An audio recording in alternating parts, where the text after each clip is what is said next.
everybody, and welcome. I am your host, Madalina Andrei, and I'm happy to be speaking with you today. This is our first live event this year, but our 37th one from expat.NEXUS series, a series which has as main goal to become a place where we can share best practices in our industry, learn from each other, and most importantly, grow together. This event focuses on one pervasive and burning question in the global mobility industry. How can corporate mobility professionals deal with the ever changing and constant cost challenges while adding value for businesses and keeping the employees happy? That, of course, will be leading to a higher retention rate. Together with our guest speakers today, we'll explore. How global mobility and HR professionals can identify cost-effective options with a focus on employee satisfaction, as well as how to create an efficient global mobility program that meets the needs of all stakeholders. We only have 16 minutes. 60 minutes. We were discussing about it a bit earlier, so we won't dare saying that we'll be covering this topic in this amount of time. No global mobility topic can ever be covered in 60 minutes. Least of all this one, or that we're going to provide you with a magic solution or a magic recipe for containing costs that you can apply starting tomorrow. What we'll be doing is to discuss this pressing matter from the corporate and expatriate perspective, discover some cost saving strategies, creative solutions, get some insights and practical advice on how to increase efficiency without compromising on quality or reducing the employee satisfaction. For those of you not yet familiar with Expat Global, it's the first SaaS-enabled marketplace digital ecosystem in the global mobility sector. To put it simply, the first e-commerce platform in global mobility arena that enables the direct relationship between local experts providing specialized services like tax, social security, immigration, visa, or relocation, and corporate clients in need of those services all around the world. We'll have some interesting questions and answers today, thanks to the valuable insights from our panel here. Before giving the floor to our guests, I'd like to thank all the attendees for joining us, for watching the event. Please feel free to drop your comments or just say hi, address your questions live. We'll do our best to cover them. And a big thank you to our special guests here. Thank you guys for taking the time to be with us. Can you please introduce yourselves alphabetically, let's say, right? Jill? Okay, thank you, Madalina. Thank you for having us, and it's great to be here. Jill Johnson. I'm a senior manager with Becton Dickinson Corporation, also known as BD. I'm based in the United States. Office is in San Diego, California, but I'm actually in Arizona today. I've been in the mobility space for over 20 years and worked for different companies. Currently with BD for 8 years. And if you're not familiar with BD, we are a global medical technology company. Our aim is advancing the world of health by improving medical discovery, diagnostics, and the delivery of care, helping to advance medical research in genomics, diagnostic of infectious disease, cancer, etc. So great to be here. Thank you. Thank you, Jill. Rohit? Okay, we're breaking the chain of alphabets, I think. Thank you for giving me the opportunity.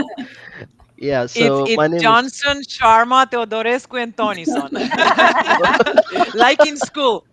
Okay, that was a good one, Madalena. Okay. Yeah, my name is Rohit Sharma, and currently I am based in Dubai, United Arab Emirates, and truly enjoying the time here. I came here sometime in June 2022 and been really enjoying the place while it's giving immense opportunities for work and fun activities. So, I have a total experience of around 16 years, all in the HR domain. I've worked with companies like uh, Hewitt Associates that turned to Aon Hewitt. Then I worked with American Express for almost 11 years. Have had an opportunity to be an expat, a business traveler, short-term assignments, long-term assignments. In fact, I've lived in Phoenix, Arizona, Jill, for almost a Oh, year, and we know it's a 6 hours drive to San Diego and 4 hours just to Las Vegas. So truly enjoyed exactly. that journey. So been to UK, been to Philippines, Singapore, now in Dubai, truly enjoying. So currently I'm associated with the Tata Group, which is Tata Consultancy Services, and the just enjoying the journey. So I live here with my family, beautiful wife, and a very naughty son. So just going along the flow with of life. Super. Thanks a lot, Rohit, for being with us. Daniela, Thanks, Madalina. Hi, everyone. I'm Daniela Teodorescu. I'm the recent addition to the expat global team. I joined. congratulations Thank you. and I welcome. thank you. Thanks for the warm welcome. I joined them as a customer success manager, and I've been an expat for 11 years. I had the pleasure of relocating to 3 different continents. So I lived in the US, I lived and repatriated to the UK and then to the UAE. So I know what you're talking about there, Rohit, about Dubai. I Great. was actually based in Abu Dhabi, but loved my time there. Wow. And so, yeah, after 11 years, I decided it was time for me to return home to have my baby and raise him where I was raised, bring him up. But I decided to apply the knowledge and experiences from my international assignments. And that's how I stumbled upon Expat Global. And I couldn't believe just how much we had in common and the passion for global mobility and for helping people. And it was just a true match. So I look forward to doing great things together and getting to know all of you better and getting to work closely together. And thanks again for inviting me here and giving me a chance to introduce myself to the audience and be on this panel. Amazing. Thank you very much, Daniela, and welcome once again. Thank you. Liz, Yeah, hi from me too. I'm Alice and I work at Bolt as a head of global mobility.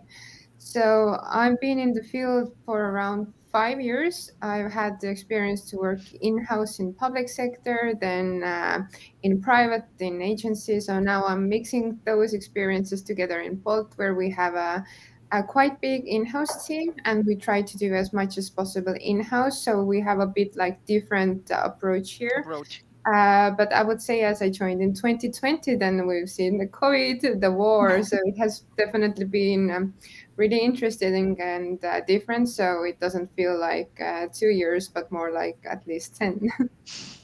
Thank you, Liz, very much. Great. So we can start, and I would start with a question because I was discussing with Jill a bit earlier.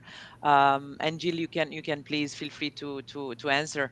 How do you see the current mobility trends from a cost perspective? Yeah, let's start with cost. Do you see any trends or changes emerging? I'm thinking about the number of LTAs and STAs and localization and hybrid. What's going on out there?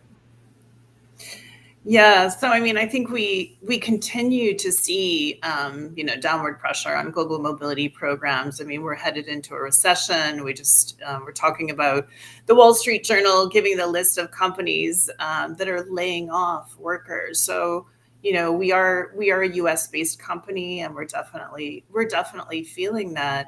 But I think that trend has been happening over many years of trying to find ways to contain costs. And so, Mm-hmm. well, well, we were talking about the dichotomy between, the war on talent and needing to attract and retain the best and the brightest into our Yeah. companies. And at the same time, we've got this cost containment. And so, what we have moved to the a core flex solution. And so that does Mm-hmm. allow us the ability to, ensure that we're treating associates equitably in the core, but at the same time providing flexibility with some of the bells and whistles, if you will. And so I think, I feel like we're well positioned, but even so, we're going to continue to see that pressure. And I was saying, we've gotten away from the long-term international assignments Hmm. for the So most part. you don't have any LTAs right now. We do LTAs exclusively into Switzerland or corporate Hmm. European corporate headquarters. Everywhere else, we're mostly using FBTs, commuters, STAs, all other types, but Hmm. primarily into the US, which is our largest destination. We're bringing in one-way moves. Thank you. Thank you. Yeah. Yeah. Rohit, Liz, would you like to add something on that? I would Certainly, say I that think, from our Liz, view, go ahead. Okay.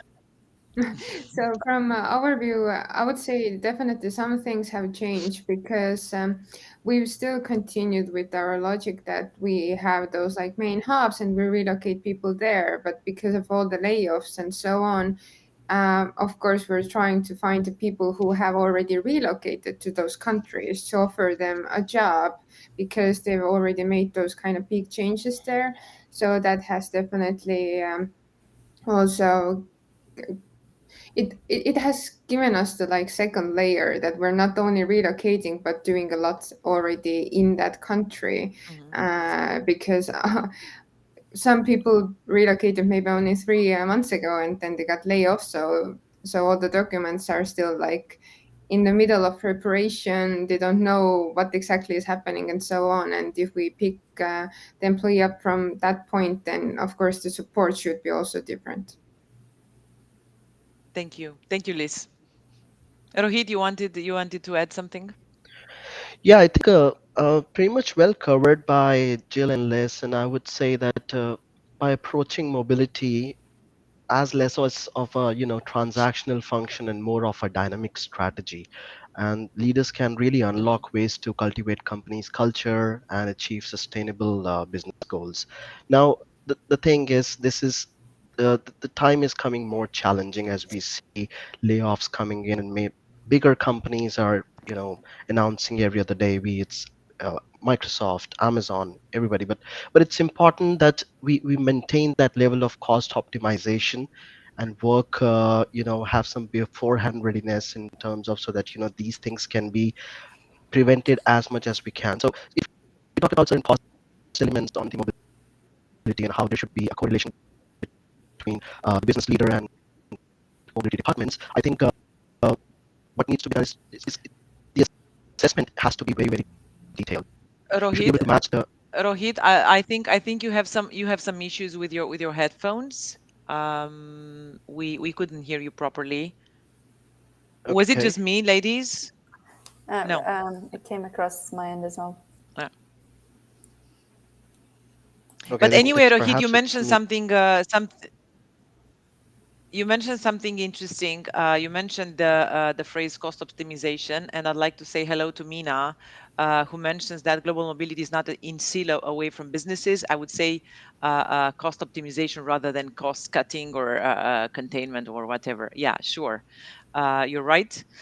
Thank you, Mina. Rohit, are you back? Yes, am I audible?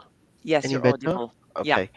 Yeah, so I was just talking on those cost elements. We need to make sure that you have all the right facts right, and explore the possible compensation approaches, find cost savings in the balance sheet, and most importantly, put some cap allowances, which is very much needed in times.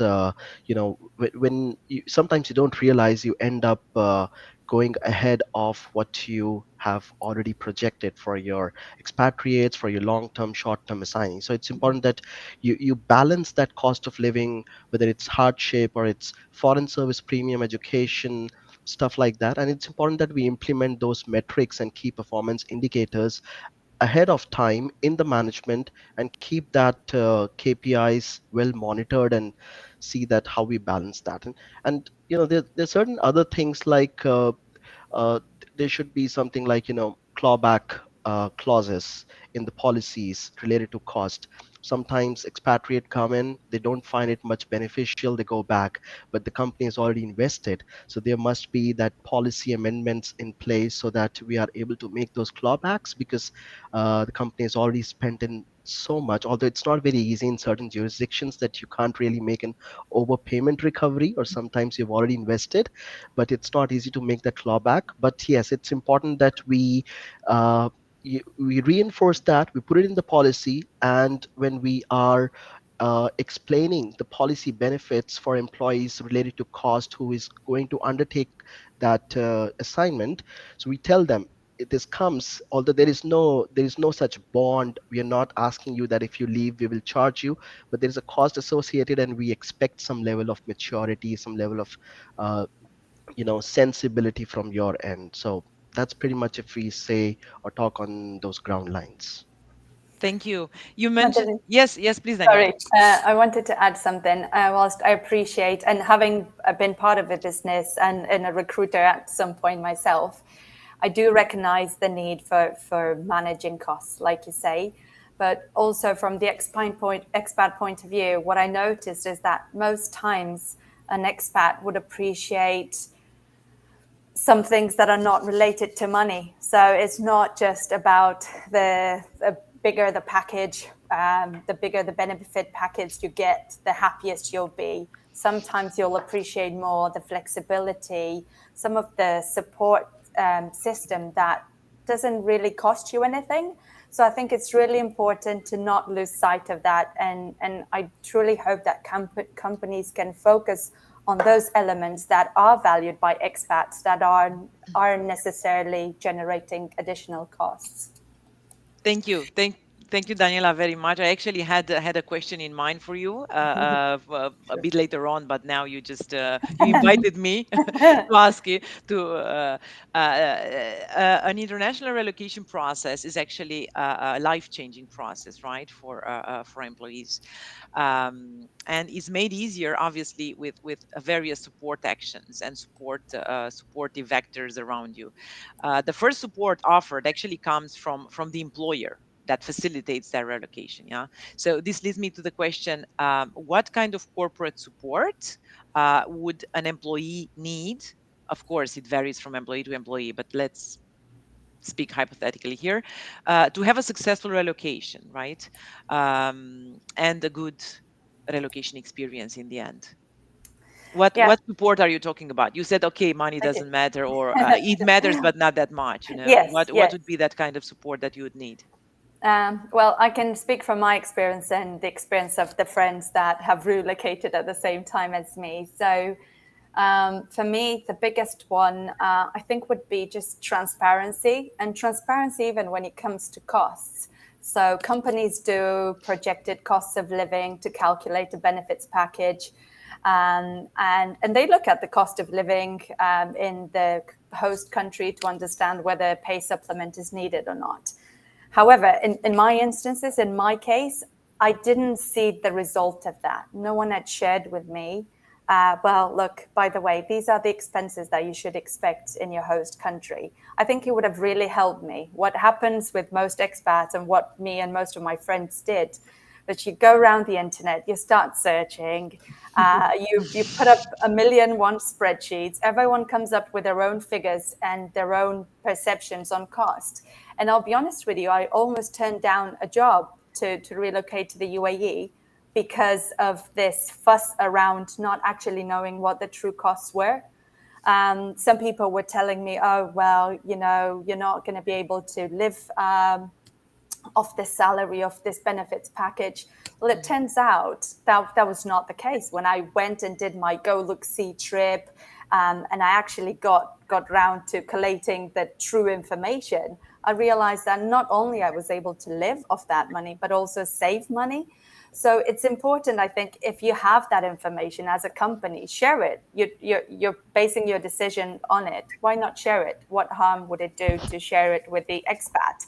And at decision-making point, I think this is really important. If you're going to make the decision to move abroad, you ought to know this from the start. Like, it's okay with you offering the contract, but give the transparency and this. And I was so surprised to see that expat.global actually helps you with this. So through the expat resource management tool on the on the SaaS-enabled marketplace, this is exactly what the tool allows you to do. It helps you to see and compare the cost of living, to understand all of these elements. Then you've got that information there at the touch of a button to just share with your expat. And I think that makes a world of difference. So for me, it was that in regards to the costs, and also the flexibility. So, you know, we're talking about relocating with partners, with families who in most cases don't move at the same time as their partner to the host countries. And it can be tough. So again, just showing the flexibility and telling your expat upfront that you understand that that's the case and you want them to make it work. So allow them to be flexible, do flexible hours with them, flexible working days, to accommodate for that period of time where they're going to be struggling as a family. Yeah. And then also in terms of the flexibility, another cool thing that I realized xpath.global was offering, and I wish I had it, was the flexibility in regards to picking how to spend the relocation money. So you're given a pot of money, and I know each company has their own policy and say, well, I think you should spend 1 day house hunting. Or maybe I don't want to spend a day or a week house hunting as per the policy. I think I can do it in less time, but I would much rather add another service that is better suited for my needs. So again, this flexibility is incorporated in the marketplace at xpath.global, where expats can, should the companies decide to give them a budget, expats can cherry pick how they want to spend it. And again, to me, I think this is valuable. It doesn't cost you anything more. It's just giving the advantage of being flexible. And then, of course, part of the competent part of the support services that you want an expat to have to make it a great experience. You want to make sure you've got competent service providers you're working with. You want to make sure you've got that. And the communication channels is, again, very important. You're collating a lot of information, documents, critical information for the immigration process. It all needs to be managed in a nice, neat way. Otherwise, it can cause confusion, stress for the people managing it and everyone in the global mobility process. So for me, these are things way above the money package and side of things that I think would have helped me and would definitely help others if incorporated. Thank you. Thank you very much, Daniela. Somebody mentioned a bit earlier the core flex. Do you think, Liz and Jill, do you think core flex is the magic solution for all employers out there? Is there a magic recipe for a policy that would cater for all the needs of a diverse workforce? Because we do have a very diverse workforce, the most diverse ever, right? Very distributed. You mentioned Jill, STAs, LTAs, gig workers, remote workers. You name it, with different expectations, different needs, and different experiences. Are there any approaches better than others? Well, I mean, I wish there were a magic bullet to say, yeah, this is, one size fits all. I think on the contrary, I mean, we've definitely seen them move away from that one size fits all in all arenas. I mean, and that goes for not just mobility, but I think, from an overall total rewards benefits approach, we recognize the diverse needs of our associates and needing to be able to tailor solutions to each individual associate, I think, is essential. But also, flexibility for flexibility's sake is also not smart. So you have to know when to offer flexibility, when not to offer flexibility. So you might, for example, want to have flexible options in your long-term international assignment or your one-way move. But if you're doing something like a project and you're moving people on short-term assignments or frequent business travelers, that sort of thing, you really need to have a more prescribed methodology. So I do think the need for various policy types is important. You don't want to overdo it, so it's like finding that right mix. And so, we've moved to the core flex. It does allow for us. It's our policy is structured in three pillars. So you have the core, you have a business choice, and you have an associate choice. So we have equity in the core. Let's say you're going on a one-way move from Dubai to the United States. We would ensure that everyone has the core, the things that we see essential. So the things that we see as a duty of care that every individual is going to be taken care of. They're going to have, their household goods. They're going to have a house hunting trip, et cetera. Those basic things. And then the sort of icing on the cake becomes discretionary to a certain extent. And we make recommendations to the business as to, based on the fact pattern, based on the rationale for the move, the strategy of the move, making sure that we're really understanding the 360, if you will, so that we can make that good recommendation is essential. But I don't think there's any one size fits all. I think every company is different, and understanding, and I think Rohit mentioned this, is looking at mobility as a strategic function, as part of the total rewards strategy to attract and retain talent and building your culture. And really, every single company is going to have a different approach. We're aiming to be the destination for top talent in medtech. We've consistently been a top employer. Most recently in 2022, we were voted as one of the top employers by Forbes. Yeah. That is critical for us to remember that we're the torch bearer of the culture as human resources. And when the business starts to say, no, we don't need to give them anything, just do it cheaply, our response needs to be to educate them, to remind them that, at BD, we really pride ourselves on a culture that cares, and that we have a reputation in the marketplace. We have a brand that we're building. And I find that when I draw back and I'm able to have that discussion with managers as to, hey, this is what we do provide associates, this is part of our culture, they generally get it and they generally understand. Not to say every time that we don't get, those managers that are just like, no, I'm not going to spend any money, but it does help to really tap into the overall strategy and culture of the company. Super. Liz, would you like to add something?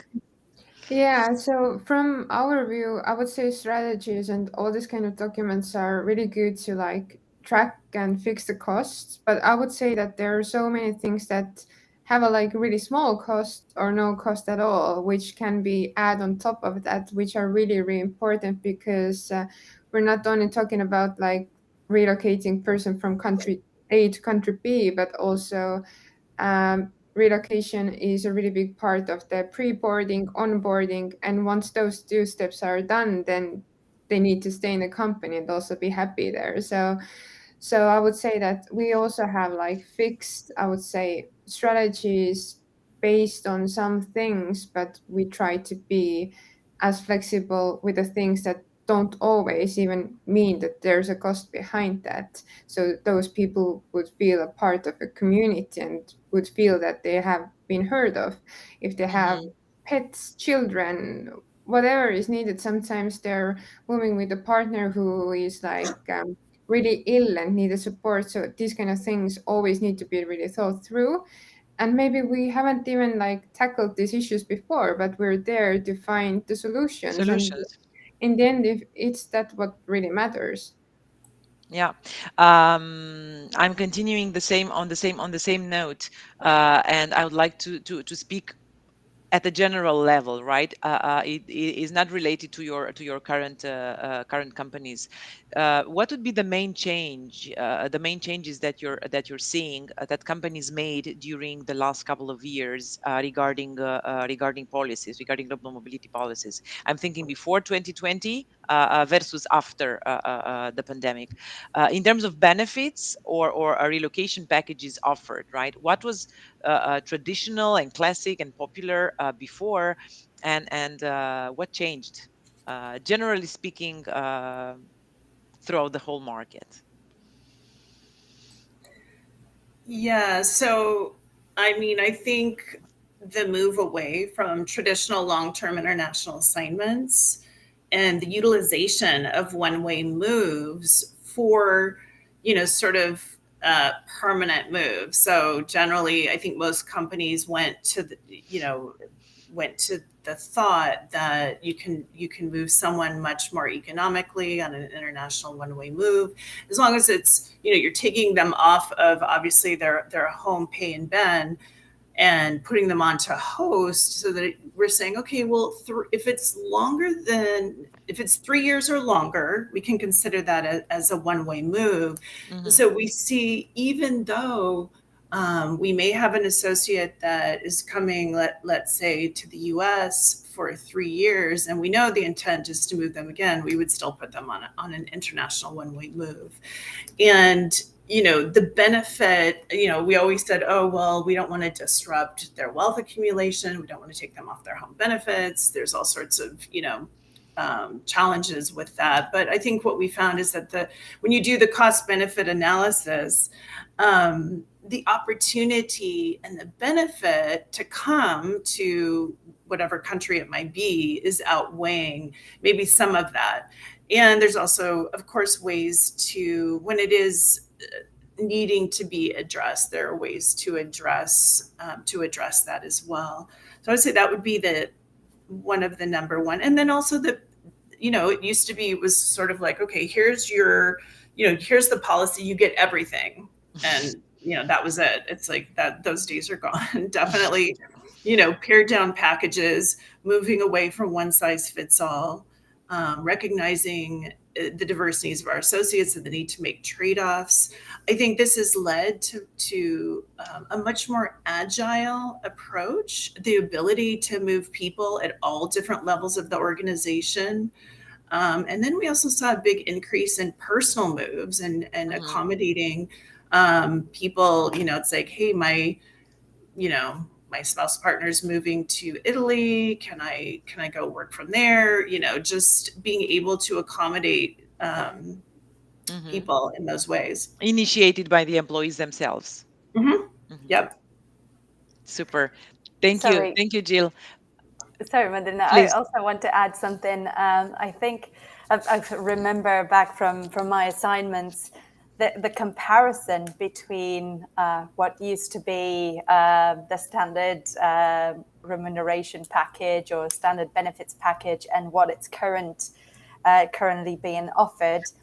The comparison, when you hear about this, when you're an expat, and you're thinking, oh my God, what am I doing? I mean, if I joined and if I did this 10 years ago, then I would have had those opportunities. It makes it sound like what you're getting now, it's not as good. And it can be. I appreciate what we're saying, that some of the services are no longer being offered. But I think for expats to think or constantly hear about, oh, well, it's nowhere near as good as it used to be. It's bad. It's demotivating, because it can still be pretty good to make it work. So Yeah, but it doesn't have to be bad, yeah, like worse or better. It's just yeah, different, right? it's Because times different. are Yeah. different and the needs are different. Yes.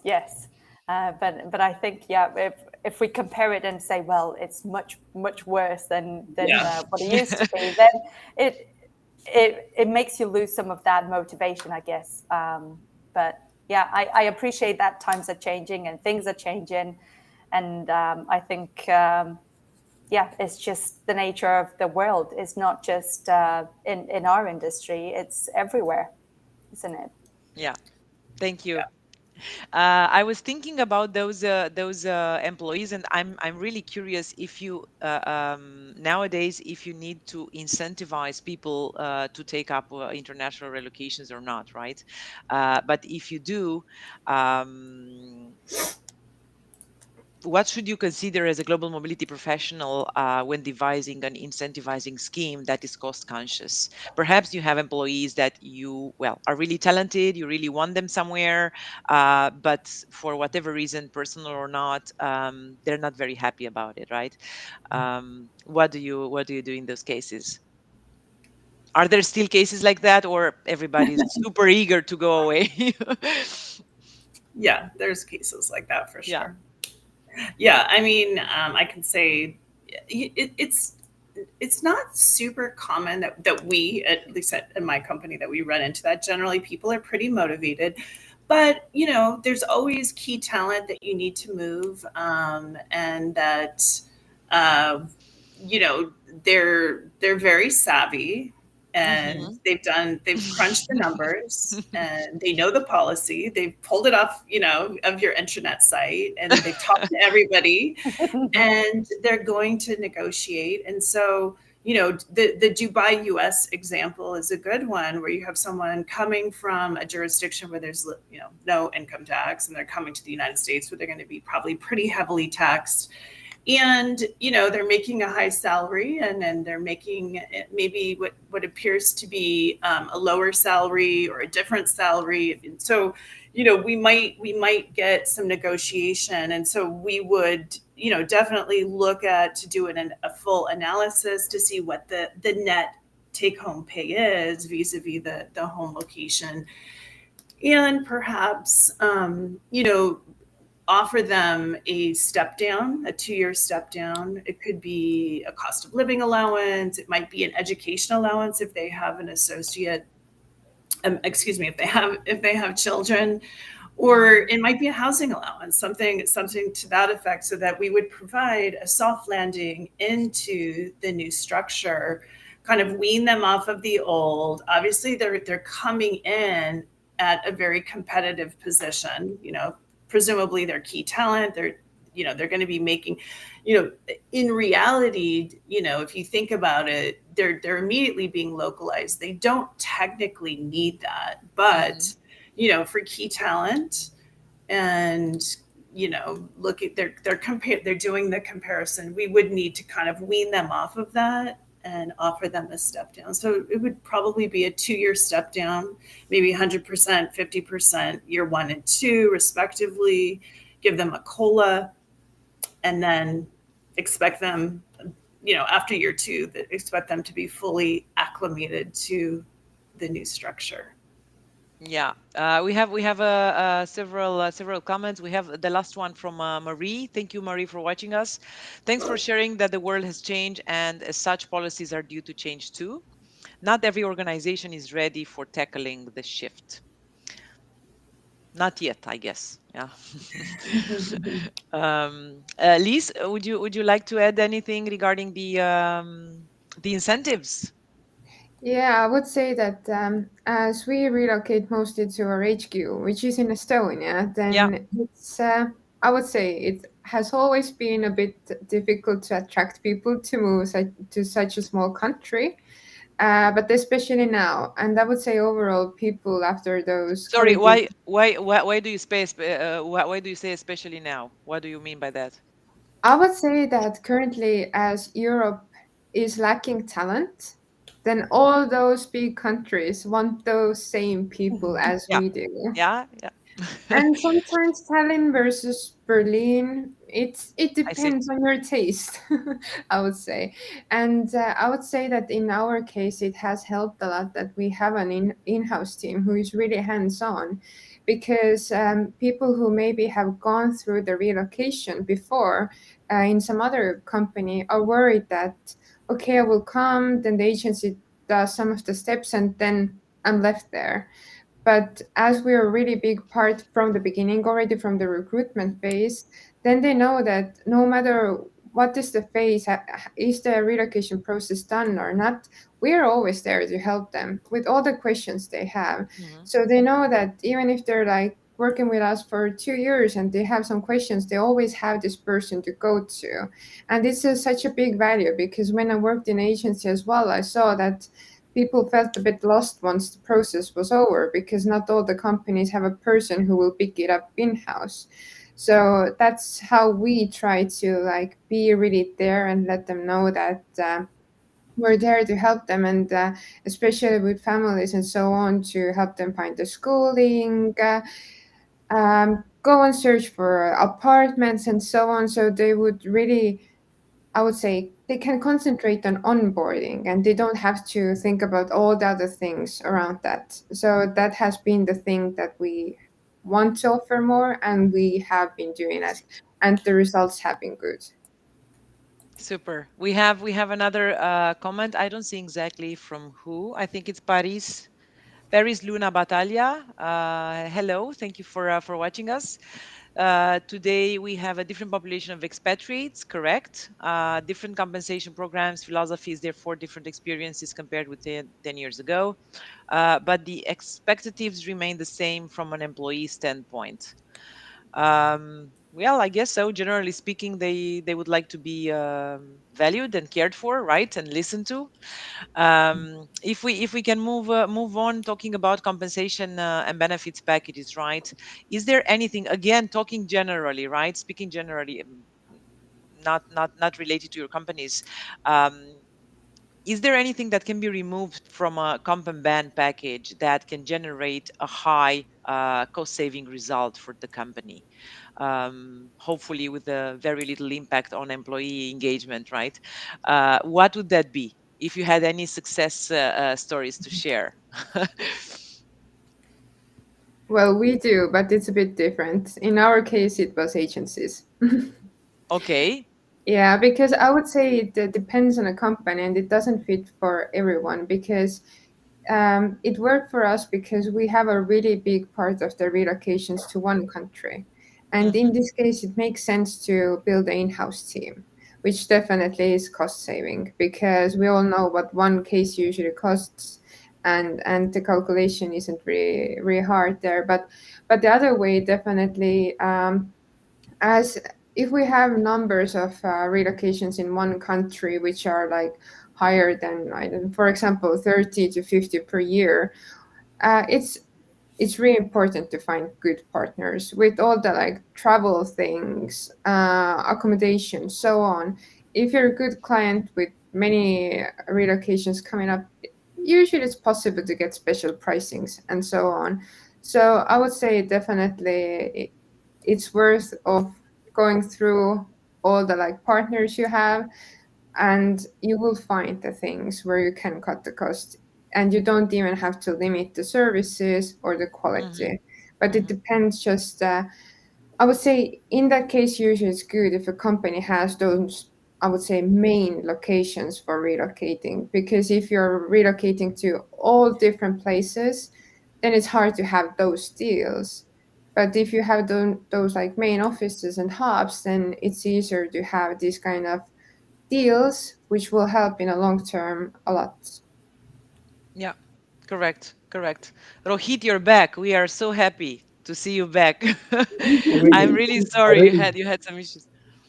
I Yeah. really miss you guys, but I think I heard most of the conversation happening because it was a video part, not me, but it was very much audible, and I think I was also able to speak, but couldn't. Okay, so I think this is a very difficult and most challenging thing to manage the cost. And in my view, and what we have seen in the past year and a half, which has taught us that in many situations remote work is a viable alternative to physical deployments, and it has made many companies exploring the long-term potential in this solution. Furthermore, I would say that employees' priorities and expectations have totally shifted during the pandemic, and working remotely has more flexibility and a feeling of stronger ties to home and family, as you know, we talked about this earlier. So it's very important factor, but dealing with the cost and dealing with the paradoxes of international salary structures when making salary comparisons between countries, we often talk about low paying and high paying countries, or low paying or high paying markets. Like, it can be a useful simplification for the purpose of just discussion, but the simplified view that doesn't stand up do the deeper analysis into salary structure, and that's the evolution of the salary curves that has multiple consequences for compensation management. So, if we talk more practically, I think when you have a very structured way to offer a package in terms of cost, be it a relocation allowance, a hardship allowance, utilities, housing, as just mentioned by Lisa, and transportation per diem allowance. Now, if so, I've seen bigger companies how they play very smartly is they structure this in a way which is the right balance for the employee and the employer. At times, the employee doesn't have a choice to even say that my situation is different because where I am living, let's say in Dubai, there's a high inflation, and I am not able to meet the cost which was given to me as an offer when I was moving in here. But now the inflation, after so many factors like Ukraine, Russia, pandemic, blah blah, so that has taken a spike like anything. We have not seen that rise in the past few years where the inflation has not hit badly. But we have to hear the concern of the employees and see how we can introduce something different for the employee that can meet on those hardships. But at the same time, it becomes very difficult for the employer because there is always a defined budget. There is always a defined financial aspect to it within which the entire framework of company works from mobility standpoint. So it requires a lot of deep dive analysis, hearing what employees' requirements and concerns are, because we see global mobility as one of the retention tool also. One, because if you don't hear the employees, you end up losing that employee, and then you end up reinvesting on something, which is hiring a new employee, which itself is a bigger cost. So that requires a very sensible and a move with a lot of sensitivity, I would say. Thank you. Thank you, Rohit. Um, Daniela, well, we all love stories, right? I think we would love to hear briefly a story about a time when you did not have access to certain support services or support actions, but you badly needed them, and that somehow impacted your experience overall. Just to give us an example, please. Sure. I can think of a few. Just one. But yeah. So I guess one that I wish I had was the transparency of the assignment timeline, and that included the partner support So move out. that gets Uh, back to the communication, the whole communication yes, idea, right? A transparent communication between expatriates, employees, and global mobility professionals. yes, but it was, just a timeline of every single task. I Mhm. understood that moving to a different country implied lots of processes, lots of different actors, and many tasks between various people. But that information was not available to me as an expat. And I know HR departments at Global Mobility lived and breathed those, but I didn't get to see those. So I would always pester them. So how are we going with this? How are we going with that? Things that were time consuming for me, time consuming for them. So I think, how we keep saying time is money. Well, I hated knowing that I was wasting people's time asking for constant updates, but you want to be in the know. You need to see that. And again, this is where I resonated with Expat Global, because I saw all of this embedded onto their platform. So I remember even asking Elena, I was like, where was this when I needed it a few years ago? So for me, it's all about transparency, and I guess partner support as well. Also on the communication piece, there was this Mhm. situation where my husband overstayed his visa because of miscommunication in regards to the type of visa that Romanians had when moving to the UAE. So me and my husband found myself in this country that's known for their severe punishments with his visa overstaying. So I'm not going to deny it. That really affected my performance in one way, in my mental health, because you don't know how you're going to fix it. It was a mistake, a genuine mistake, and it can happen a lot if you're dealing with volumes of people relocating. But it's daunting. So it comes down to communication again, and just having one place where you can manage all aspects of the international assignment. Had we used the expat global Tool. ERM tool, none of that would have happened. Everything would have been visible, and I'm sure someone would have caught that mistake early in the process. So for me, transparency and communication are key. Super. Thank you. Thank you, Daniela. Rohit mentioned a bit earlier something really interesting, that global mobility plays an important role in employee retention. I would like to expand on that. Liz, Jill.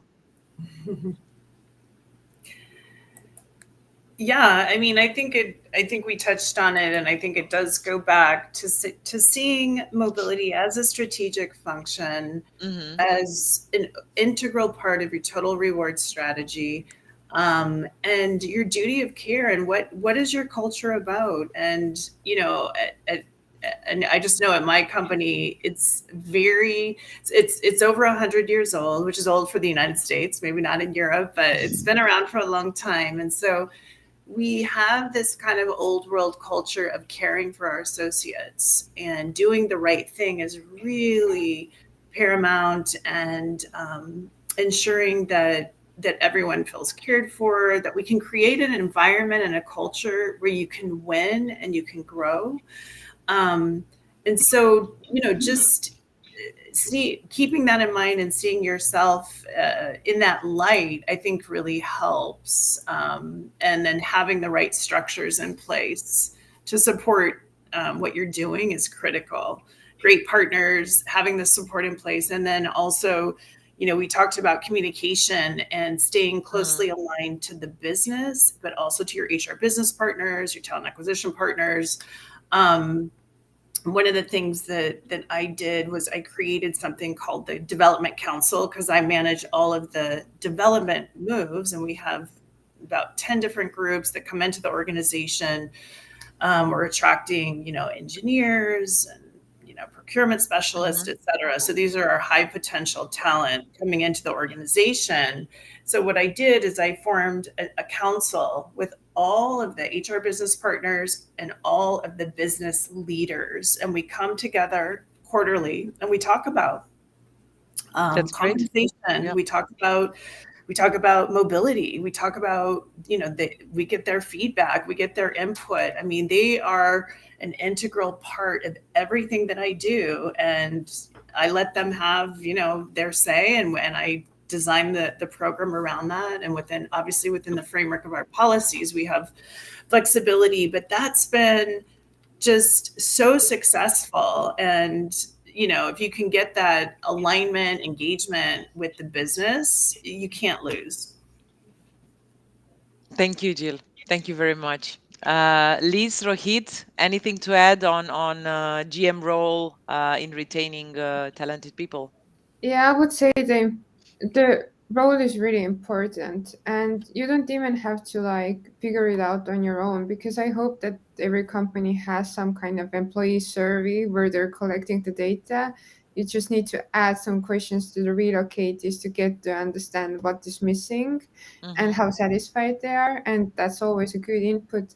And secondly, not to forget them once the onboarding is over. You need to have a community inside of the company as well, because you can't hope that the country has a community. They have other expats here. They will Mm. get to They know will be each other. fine. Yeah. Yeah, but they don't. You need to have those events and places where they can really connect and so on, because we all are different. Maybe we don't find a friend from a team, but from other team, but we need to bring them together somehow.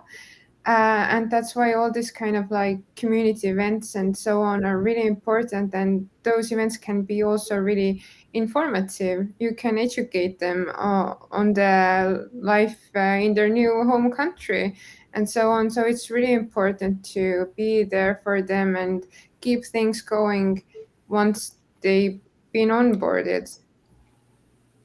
Yeah, and I think it's important also after they're onboarded, right, during the assignment, and very importantly, once the assignment comes to an end, right? Yeah, and I would say, yeah, also the offboarding is really important because even if they're for, okay, if they're choosing a new employer in the same country, then it can be easier. But if they're leaving the country, then there are also some tasks that need to be done. And I don't think that they should be figuring it out on their own. Like if we relocated them, we should also be like helping them when they're offboarding and changing the countries. So all these kind of things, I think that as much as I've heard, they're not always thought through, but people and Yeah, companies should consider those things much more.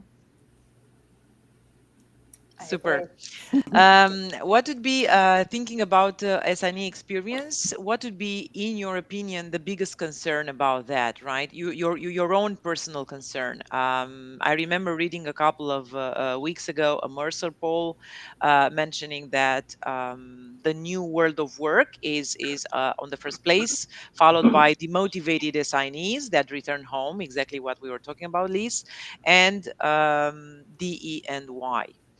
But in your opinion, what would be the main concern about SINE experience? What do you think it's? I think let me take that question up, and I will put Please, please. myself. Yeah, I'll put myself in the shoes of an assignee, and especially take my example when I was on a short-term assignment to the United States back in 2017. Everything was very clear, and the company I was working for, they had a very detailed policy. However, I still found that the interpretation of the policy was not so there. And we had all our vendors. We talk about the top vendors, let's say BGRS, Brookfields. We have Let's Santa not Fe. give names, please. Okay. The So big management companies. Okay. the big management companies. So I think an organization's approach to mobility allowances need to align with the global talent needs and the objectives of the mobility program. And as the importance of having a mobile and internationally minded workforce is, increases, then offering a mobility allowance can be very effective, consistent, and defendable way by which the company can attract the best talent. And when as an assignee you make that movement from your home country to your host country, your first expectation is you are given the best of the guidance in terms of where you would be living, how you would be yeah, having a day in life of your pretty much weekend, how you're going to spending, and then how you will have your driver's license, your other compliances like social security or stuff like that.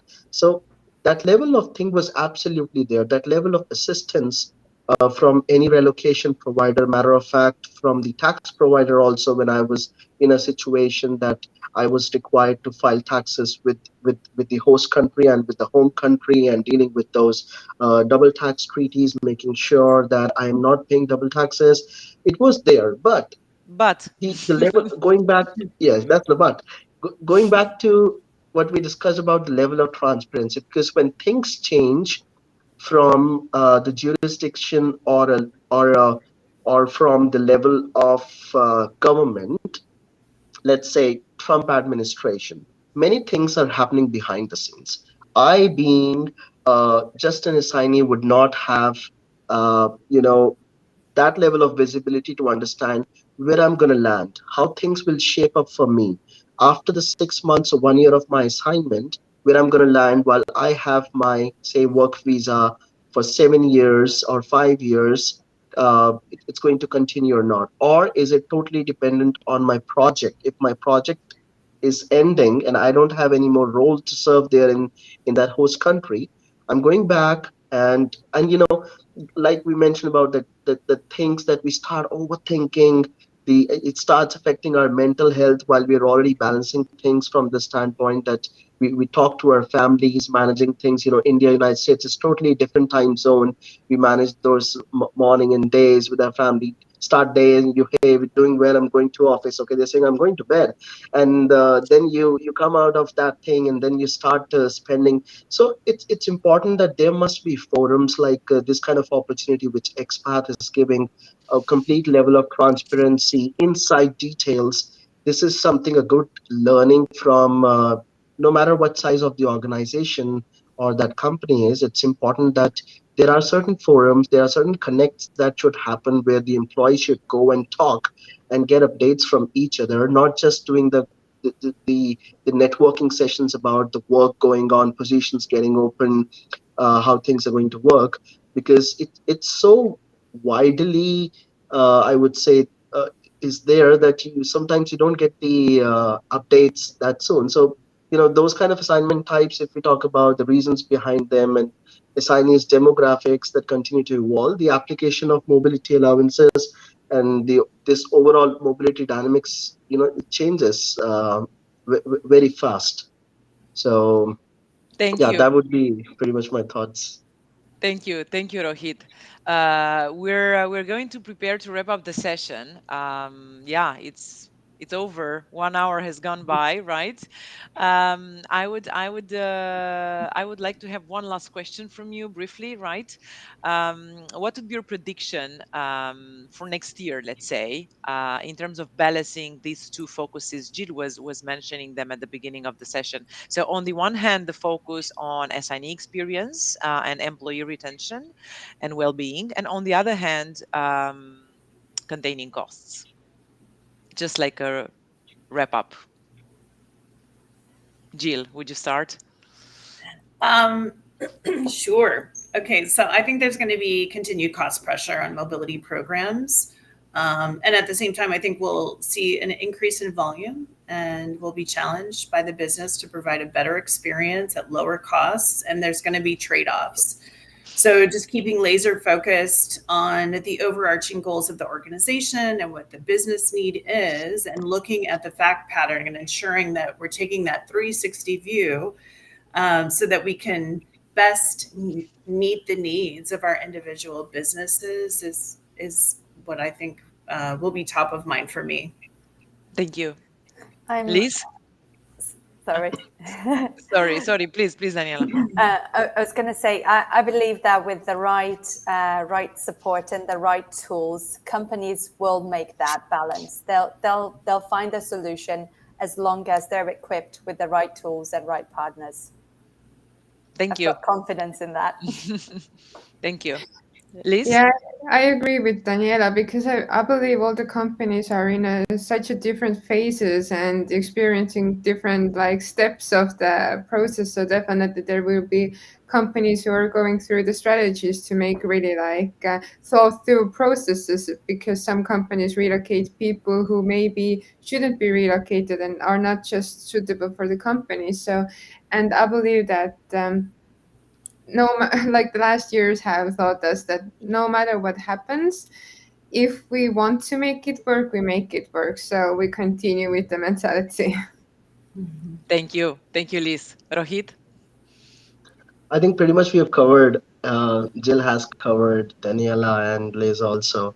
I this I would say that there are no two relocations ever the same, because when we talk about the cost, or we talk about incurring expenses of the company, there is again a right set of balances required to understand what are the current employee needs, because it's a fast changing world, and after COVID we see it's more of an employee uh, era than employer, because if taking an example, if I am moving and if my spouse has to move and she says I don't want to leave my job, and she talks to the employer, at the same time the employer also doesn't want to let her go and retain, she would say, okay, continue with your work from there, and you can work as a virtual short-term assignment or a virtual remote worker, but you have to comply with the tax rules of the government, and you will continue to pay in your home country and things like that. So these kind of arrangements I've seen now the companies are also becoming flexible with, and it's a win-win if when we see that the employer is not shelling out a lot of cost, and also employees are also happy from their experience standpoint. So it's important that we have a delightful experience for employees and for the employers. Super. Thank you. Thank you very much. That would wrap up the session. Thanks a lot for taking the time to join us and for the great insights and valuable and interesting stories you have shared with us. Thank you all for watching. In case you have any questions whatsoever, please feel free to reach out to our guests directly. I'm sure they'll be happy to connect with you on LinkedIn. Um, Feel free to follow us on social media or head up to our website, expat.global, book a demo session to learn more about our solution, the SaaS-enabled marketplace platform, and how it can be a game changer for your business. Have a lovely day and rest of the week. Goodbye. Thank you. Goodbye. Bye.